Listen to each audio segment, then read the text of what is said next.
Olivia Goes to Venice, written and illustrated by Falconer.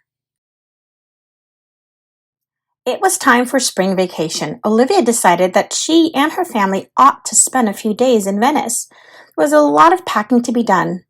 Olivia, you won't be needing your snorkel, said her mother, or your flippers.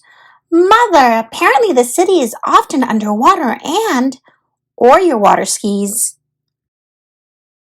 As they went through the airport, Olivia was searched for weapons. She was very pleased.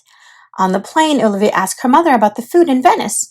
Don't worry, sweetheart. You can get pizza and ice cream everywhere. Everywhere? Olivia was relieved. They arrived very late at their hotel. Olivia was so sleepy she didn't even notice the view from her window. Early the next morning they set forth. They crossed a pretty little bridge, and then another, and then another. Wait! Cried Olivia. We've been crossing the same canal? I think we're lost, and my blood sugar is getting low. We'll get some ice cream, promised her mother.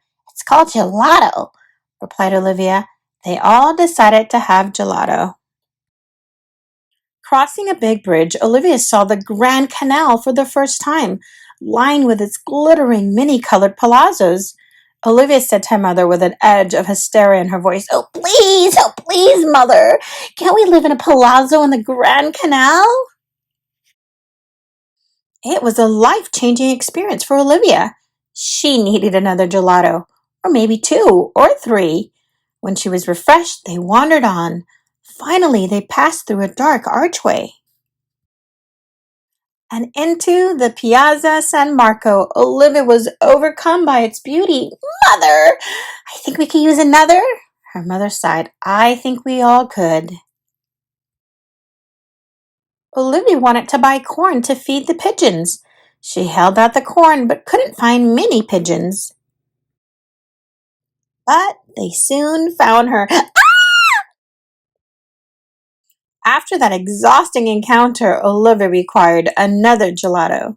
The next day, Olivia begged her parents, oh, Mommy, Daddy, please, can we take a gondola ride? Gondola, gondola. Olivia negotiated the price. The gondolier waved them aboard with a gallant prego. Olivia found it very restful. The gondolier did not. They came out onto the Grand Canal and passed under the magnificent Rialto Bridge. Eventually, they emerged out from under the Bridge of Sighs. Olivia sighed. By now, Olivia was completely entranced. I must have something to remember Venice by. I must find the perfect souvenir. How about a chandelier? Olivia, that's bigger than your room, said her mother. What about a gondola? Sweetheart, try to find something you can carry. Lace?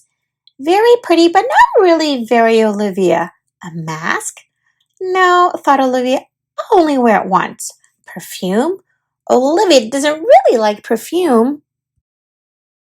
Besides, she was planning her own line. On their last day in Venice, Olivia and her family went back to San Marco. The basilica was all peach and gold in the late afternoon light. Mother and father were finishing their coffee. Olivia and Ian were playing by the bell tower. I found it, cried Olivia. The perfect souvenir. What is that? Asked her mother. One of the actual stones of Venice, said Olivia, from the bell tower.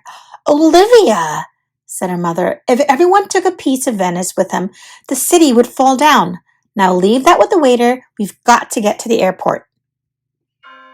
Mommy, are those bells ringing for us? Yes, dear. They're reminding us that we're late.